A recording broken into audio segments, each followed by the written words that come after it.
আমি একজন নিমম আর আমি আমার অভিজ্ঞতা থেকে কিছু কথা তোমাদেরকে শেয়ার করব। আশা করি নিমমদের খুব কাজে লাগবে। শীত টাইম বা স্নানের সময় যেখানে আমরা খুব চিন্তিত হয়ে যাই নতুন থেকে 3-4 মাসের বেবিদের কিভাবে স্নান করাবো যাতে ওদের ঠান্ডাও লাগবে না আর ওরা সুস্থ থাকবে। আমি তোমাদেরকে এইটুকু শেয়ার করব আমি যেভাবে আমার বেবিকে স্নান করিয়েছি। আমার বেবি এখন 21 মাস চলছে, তো চলো আমি বলে দিই কেমনভাবে আমি স্নান করাতাম। আমি আমার বেবিকে সবসময় একটা বাতাসবিহীন জায়গা, যেখানে বাতাস আসে না বা বাতাসের কোনো প্রভাব নেই, সেই সব জায়গাতে স্নান করাতাম, যেমন বাথরুম বা বেডরুমেই বেশিরভাগ আমি স্নান করিয়েছি আমার বেবিকে।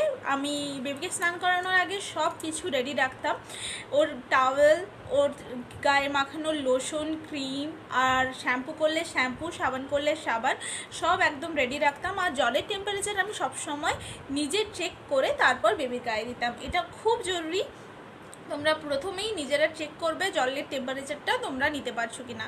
আর বেবির পায়ে প্রথমে হালকা জল দিয়ে দেখবে বেবি কমফোর্টেবল ফিল করছে কিনা, তারপর বেবিকে স্নান করাবে।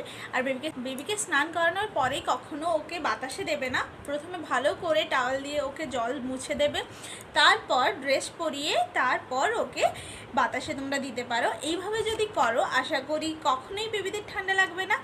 আর আমি এইভাবে করেছি, আমার গত 6 মাসে বেবির কোনো ধরনের ঠান্ডা লাগার প্রবলেম ছিল না। তো এই ছিল আমার টিপস, আশা করি তোমাদের খুব কাজে লাগবে। Thanks for watching, follow for more.